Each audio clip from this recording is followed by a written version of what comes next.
The coffee maker starts at 6:15. I know this because I'm already awake by 6, lying on my back with one hand on my chest, counting. Not deliberately.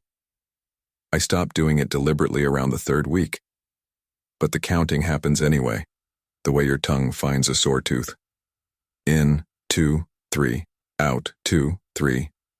The ceiling above me is the same ceiling it was yesterday. Water stain near the left corner that looks like a map of somewhere I've never been. The radiator ticks. A truck passes on the street below, and for a moment the room vibrates slightly. A low hum I feel more in the mattress than here, and then it's gone, and the room is just the room again. In, out. The coffee maker beeps 3 times when the pot is full. I've lived in this apartment for 6 years, and I still wait for the 3rd beep before I get up, as though the routine needs completing before I can move inside it. My feet find the floor. The floor is cold. October cold, the kind that comes up through socks. I sit on the edge of the bed for a moment with my hands on my knees, and I breathe. And there it is again, that noticing. The way the air comes in and fills something and then leaves. The chest rising. The small mechanical faithfulness of it. I press my palms harder against my knees and stand. The bathroom mirror gives me back what it always gives me. I brush my teeth. I run water until the cold goes out of it, and then I wash my face and stand there with a towel against my eyes and breathe through the cloth, and the breath is warm and damp and close, right there at my lips, unmistakable. I get dressed. Dark pants, the gray sweater that needs washing but not yet. I pull it over my head, and for a moment I'm inside it, just fabric and the sound of my own breathing amplified slightly, echo close, before my head comes through and the room opens back up around me. The walk to work takes 22 minutes if I go the long way, which I do now most days. Down Clement to the park and through the park and out the other side. This time of morning, the park is mostly dog walkers and one man who does Tai Chi near the fountain every day regardless of weather. Today there's a low fog sitting in the grass, not burning off yet, and the trees at the far end are just shapes. I walk and I breathe, and the air tastes like fog. Wet leaves, something faintly metallic. A dog crosses in front of me, small terrier of some kind pulling hard on its leash, and I step to the side and watch it go and feel the breath come in slow, and the breath go out slow, and it is not comfortable, exactly. It is just there.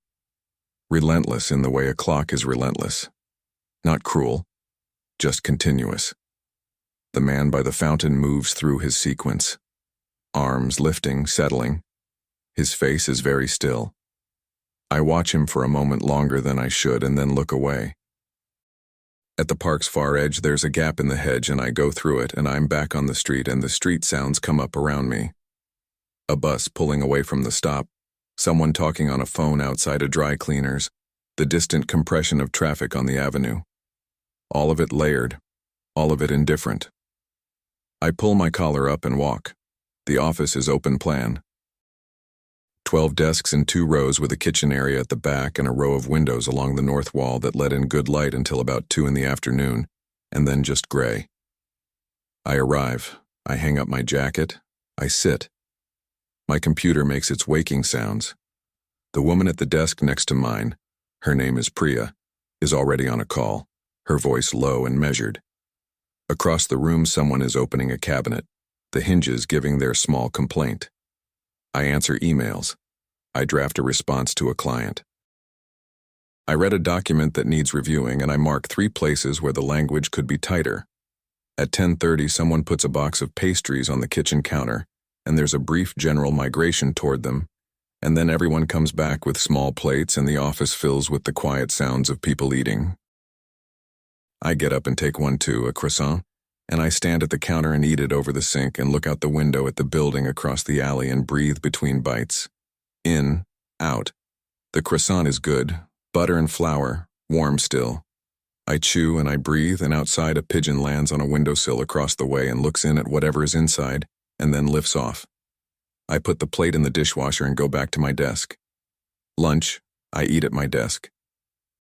A sandwich I made this morning. I eat it slowly, not because I'm savoring it, but because there's no reason to hurry.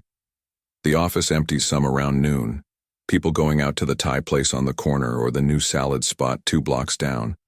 And for 20 minutes or so it's quiet and I eat and the room breathes around me, its ventilation system cycling air in a low, unobtrusive exhalation through the ceiling vents. I notice it, the building breathing, the way it overlaps with my own. I wrap the second half of my sandwich and put it back in my bag and open the document again. The afternoon passes the way afternoons pass. Light changing against the wall. Priya finishing her call and starting another. Someone's phone chirping twice before they answer it. I work. I drink water from a glass I keep filled from the kitchen tap. I read. I send. The hours are unremarkable, which is what I need from them. At 4 I go to the bathroom on the second floor because the one on our floor is being cleaned. I push through the door and it's quiet in there. The building sounds dropping away, and I stand at the sink and run cold water over my wrists the way I do when I'm tired. And in the mirror I look the way I expected to look, like a person in a bathroom. Like nothing in particular. And I breathe. And I notice the breathing. And I think, not for the first time and not with any particular distress, that I am tired of noticing it. I leave at 5:30. The fog came back sometime in the afternoon, and it's thicker now, the streetlights already doing their orange work against it even though it's not fully dark. I take the short way home. My apartment is the way I left it, which is a thing I am grateful for in a way I can't fully articulate and try not to examine. I hang up my jacket. I change into sweatpants and the old blue shirt that's soft from washing. I make dinner, something simple. Pasta, olive oil, the last of a block of Parmesan grated over the top.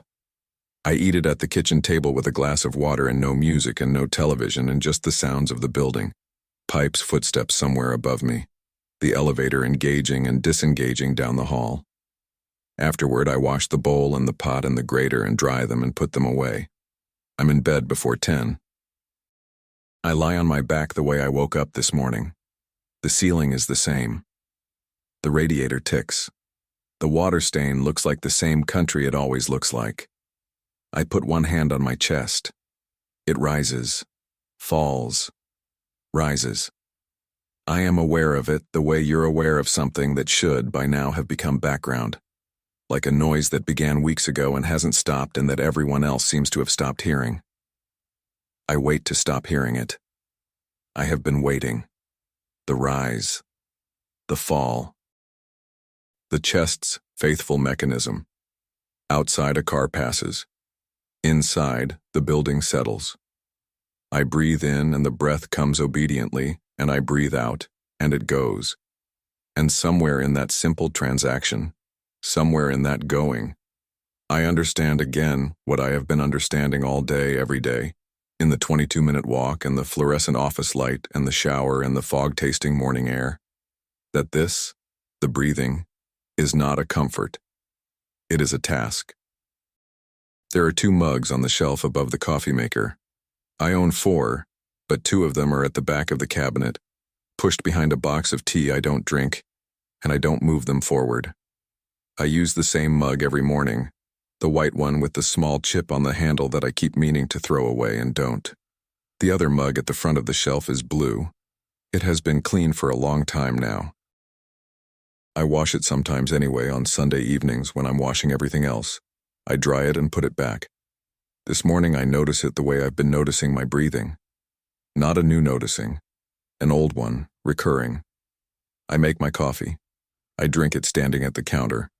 The blue mug stays where it is. The second drawer in the kitchen sticks. You have to lift and pull simultaneously, a small learned trick, and I do it without thinking, the muscle memory of it intact. Inside the drawer, rubber bands, a takeout menu from a place that closed, batteries of uncertain charge, 2 pens, a phone charger that fits a phone I no longer own, and a phone that I haven't moved. It's face down, in the back left corner, where it was put one day by hands other than mine. The screen, if I turned it on, would ask for a passcode I don't know.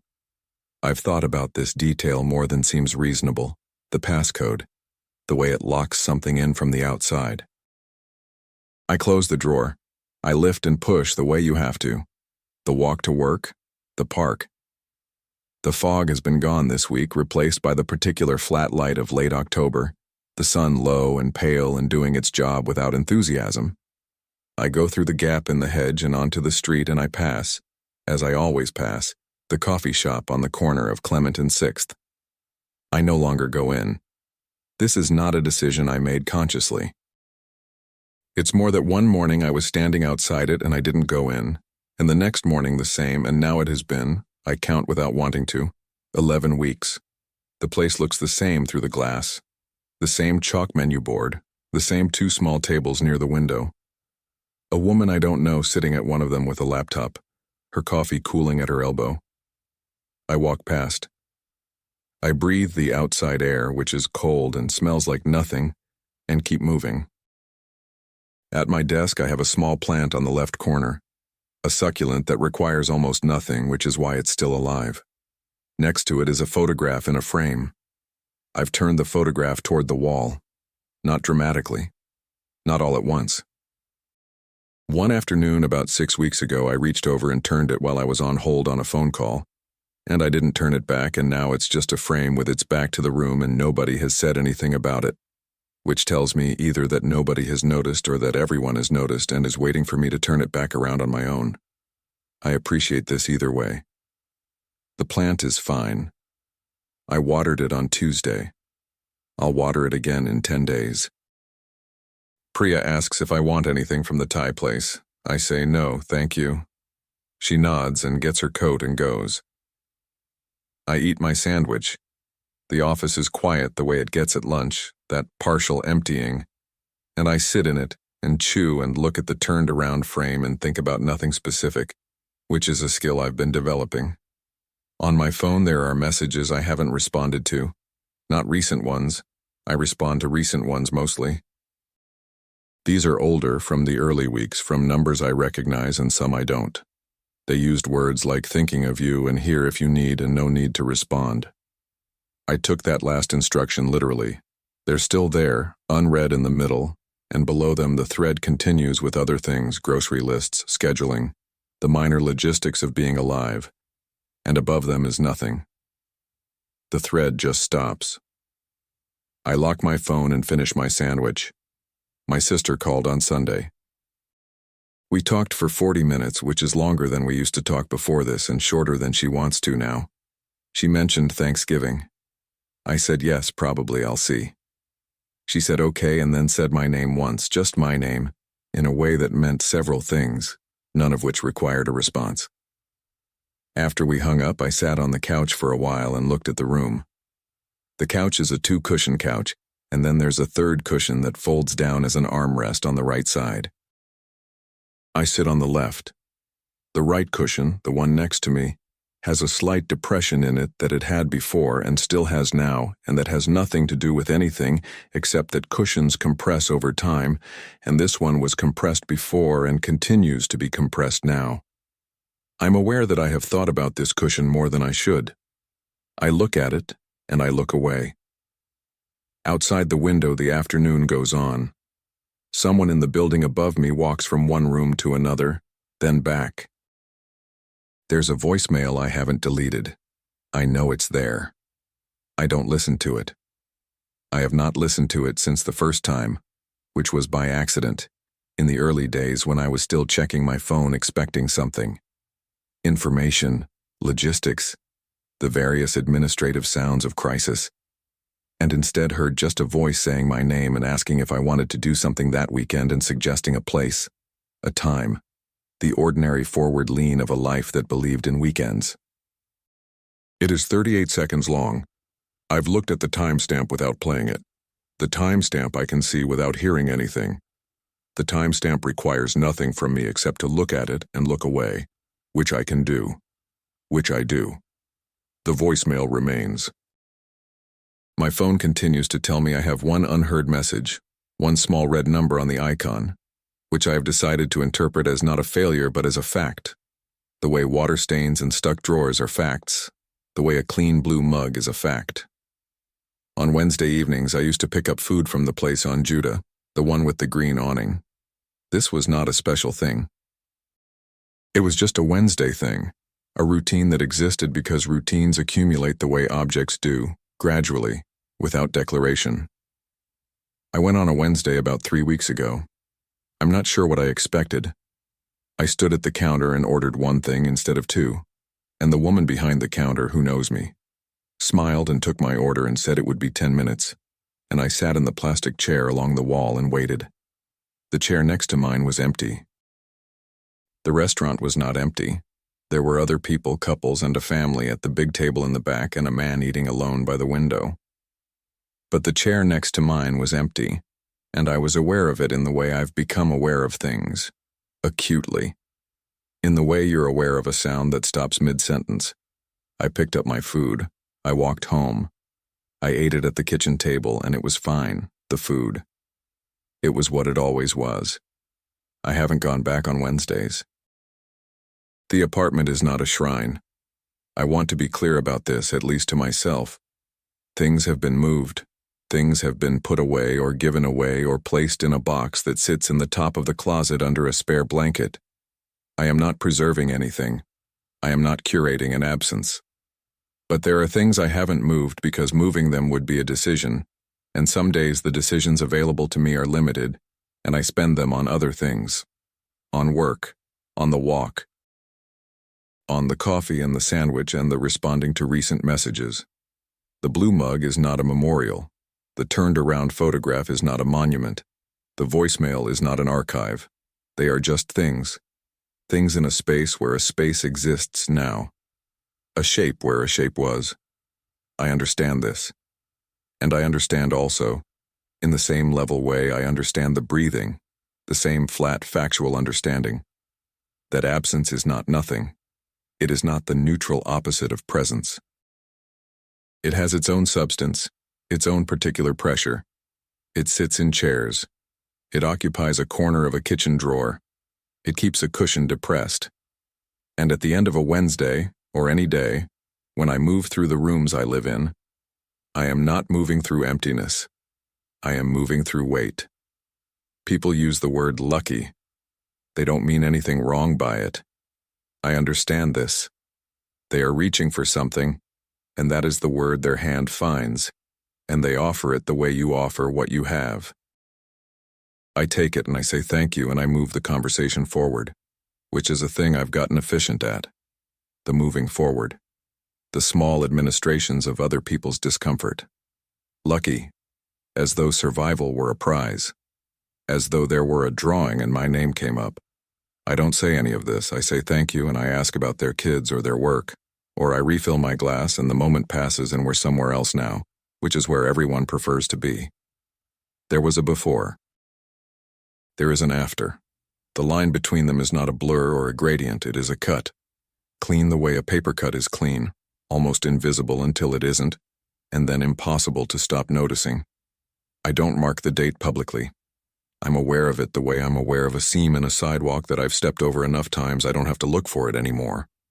My body knows where it is. I step over it and keep walking, and the walking is normal from the outside, which is the only outside I have. Before, the apartment had a different sound. The city had a different texture when I walked through it. Wednesdays were just Wednesdays. The coffee shop on Clement was a place I went. The blue mug was not clean. These are not poetic observations. They are simply true, the way square footage is true, the way an address is true. The apartment is the same square footage it was before. I just move through it differently now. I have not told most people the complete version. There is a version I tell which is partial and accurate and enough.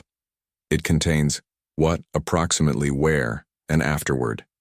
It omits the specific arrangement of that moment, who was standing where, what was said last, what I saw or heard or understood in the time between the event and its ending.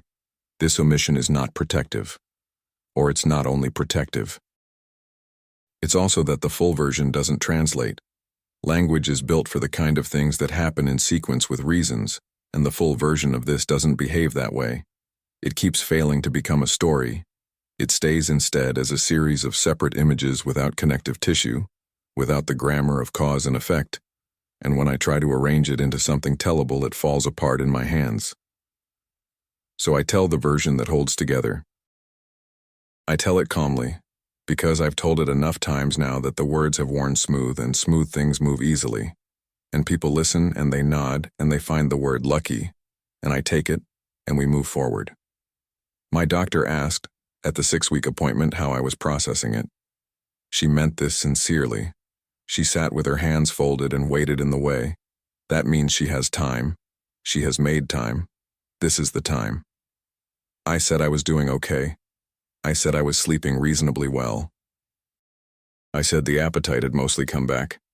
I answered, in other words, the questions around the question, and she noted things in her computer and told me about resources, which I wrote down on the small notepad she keeps on her desk for this purpose. I still have the notepad page. It's folded in the back of my wallet. I don't know why I keep it there. Maybe because putting it somewhere else would be a decision. There's a word I've read in the materials people gave me, the pamphlets and the pages and the names of books left carefully on my doorstep in those first weeks. The word is survivor. It's used plainly, as a descriptor, a category. I don't resist the word. I don't embrace it either. It is accurate the way a diagnosis is accurate. It tells you something real about your situation without telling you what to do with your situation. I survived. The others didn't. These are the two facts at the center of everything, and they are very simple facts, stated simply, and their simplicity is part of what makes them hard to stand next to for too long. I don't look directly at them most of the time. I look adjacent. I look at the blue mug and the stuck drawer and the walk through the park, and these things are adjacent to the facts, close enough to acknowledge them, far enough to remain standing. What I think about, when I let myself, is not the event.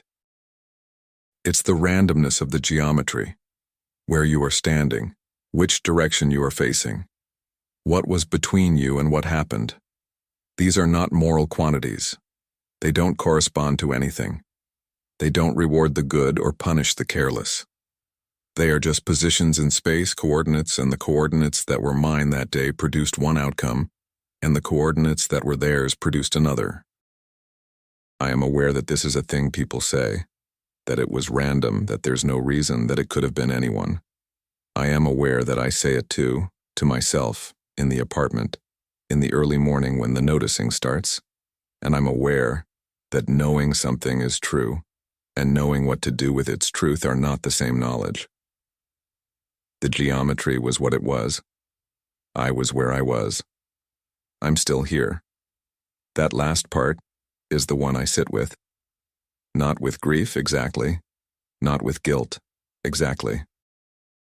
With something that doesn't have a clean name, something that functions like both and like neither, that lives in the same chest that keeps breathing whether I'm thinking about it or not.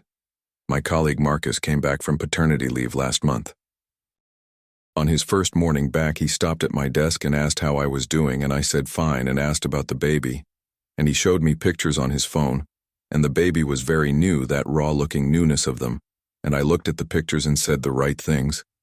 After he went back to his desk, I sat for a moment with my hands in my lap, not thinking anything, just sitting in the division. The way a room has two temperatures when one window is open, not cold and hot exactly, just different, a discernible line you cross without ceremony. There are people on one side who are having babies and returning from leave and planning Thanksgivings.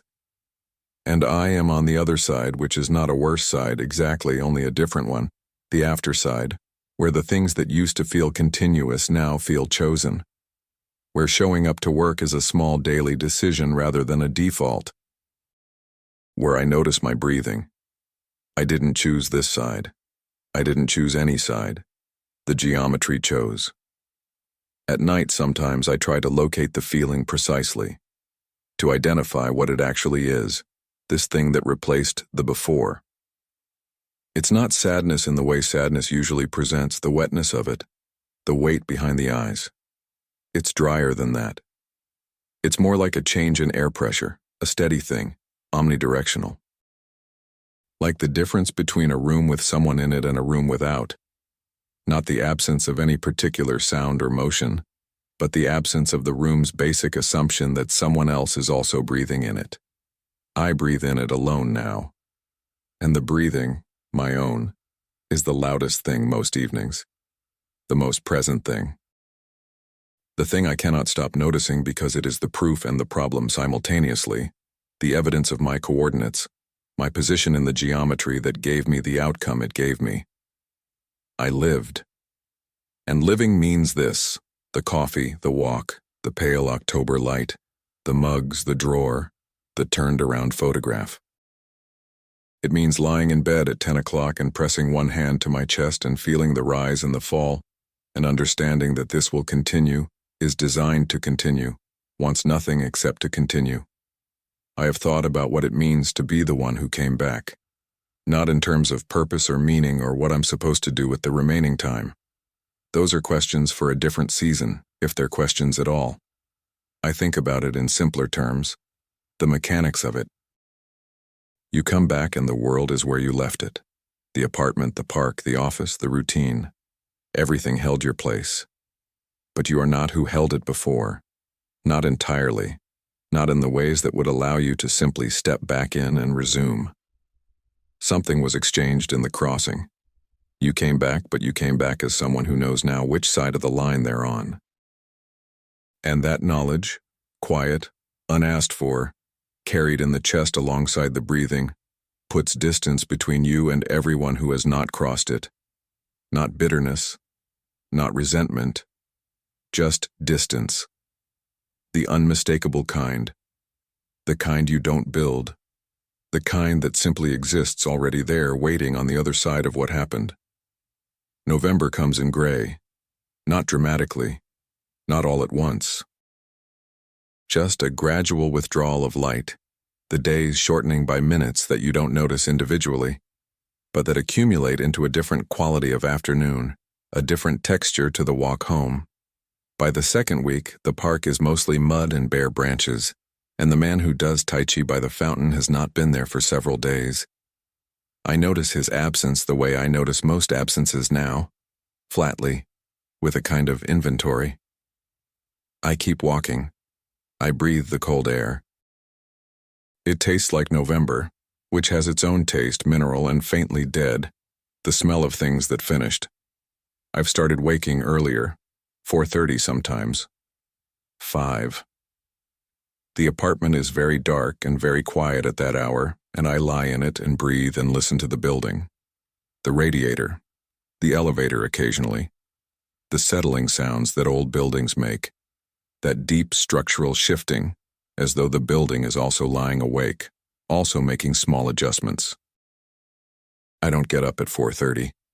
I don't believe in rewarding the early waking, which is something a doctor told me once in a different context and which I filed under practical. I lie still. I keep my hand off my chest, which is a new rule I've made and mostly keep. I look at the ceiling and I breathe and I wait for the room to lighten, which it eventually does, the way rooms do, gradually and without announcement. By 6 I can see the water stain. By 6:15, the coffee maker starts. The day begins again, which is the thing the day does, which is the thing I cannot find any argument against. I ate lunch outside on Wednesday, not at the Thai place, not at the green awning on Judah, just on a bench on the far side of the park, the one that faces east, away from the street noise. I brought my sandwich and I sat and ate it and watched 2 crows working at something in the mud near the path. They were efficient about it. Purposeful in the compact, unself-conscious way of animals which I found sitting there, restful to watch. I ate and I breathed, and the cold came through my coat in a mild way, and the crows finished whatever they were doing and flew off and the path was empty. I didn't feel better. I want to be accurate about this. The bench was not restorative. I'm suspicious of restorative. But I sat on it for 20 minutes and the 20 minutes passed, which is what I needed from them. I think about continuation, not in a philosophical register, more practically. The way you think about a building you have to keep maintaining. The roof needs doing every several years. The pipes require attention. You do the maintenance not because you love the building in any given moment, but because you are responsible for the building and the alternative to maintenance is a different kind of problem. I get up, I make coffee, I walk to work. I answer the emails, I eat the sandwich, I water the plant, I walk home, I make dinner, I wash the bowl and the pot and put them away. This is maintenance. I understand it as maintenance. There is no other frame I'm currently using. The guilt isn't what people seem to expect it to be. I know the expected version because people have described it to me, carefully, in the way they describe things they think might apply. The expected version is dramatic. It has a clear object and a clear logic. Why me and not them? What I could have done. Whether I tried. What I have is less coherent than that. It's more like a background process. Running without displaying. I go through the day, and the day is fine, manageable, and underneath it something is running that I'm aware of only in aggregate in its effects. A slight resistance to enjoyment. A mild suspicion of ease. When something is good, a cup of coffee that's exactly right, a morning where the light comes through the window at a good angle, a moment where I forget briefly and am just a person in a room, there is something that moves against it. A small friction, not punishment, not quite. More like a reminder, an automatic correction. I notice it and I continue. This is what I do with it. I notice it the same way I notice the breathing, and I continue.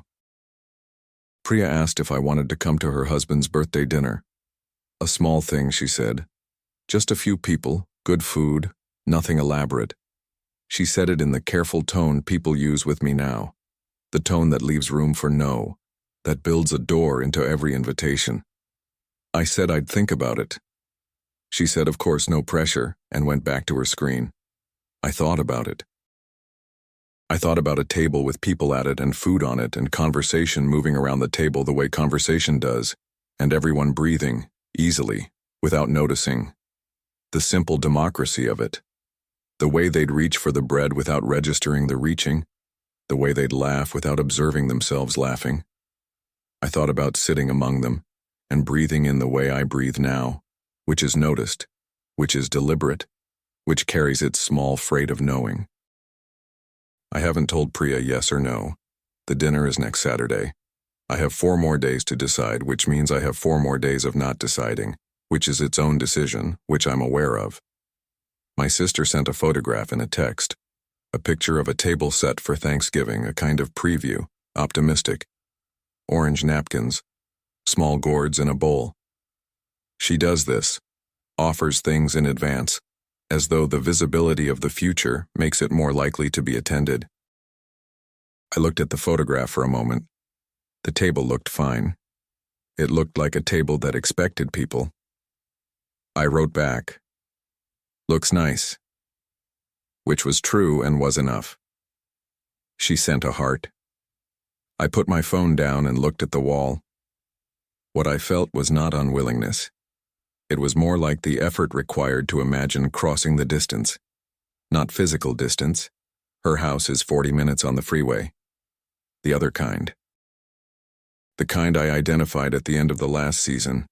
The distance that exists between where I am and where people who haven't crossed the line are. Sitting at that table would require me to pass back and forth across it for several hours, to be present on both sides simultaneously, to eat the food and say the things and be someone's sibling and also be this, what I am now, the person on the after side with the noticed breathing and the weighted rooms. I can do this. I've done it. But it costs something I don't have a name for, some unit of energy that's different from tired. I'll go. I think I'll go. I'll sit at the table with the orange napkins and I'll eat and I'll pass things and I'll be grateful in the ways available to me, which are real ways, actual ways. I'm not being ironic. There is gratitude. It coexists with everything else without resolving anything. At night I read until my eyes are ready to stop. Then I turn off the light and lie in the dark and the apartment does its settling and I do mine. I've stopped fighting the noticing. This is not acceptance in any meaningful sense. It's closer to efficiency. The fighting took something and produced nothing. and I need what it took. So I stopped. Now I notice and I allow the noticing, and I don't do anything with it except have it. The way you have a sound in a room you can't identify and can't stop, and eventually simply coexist with. In, out. The chest rises, the chest falls. It has done this all day without my supervision and will do it all night and will begin again tomorrow before I'm fully awake, already in progress when I surface, already maintaining the building without asking whether the building wants maintaining. This is what I came back to. This is the afterside, not darkness, not unmanageable, nothing that requires emergency.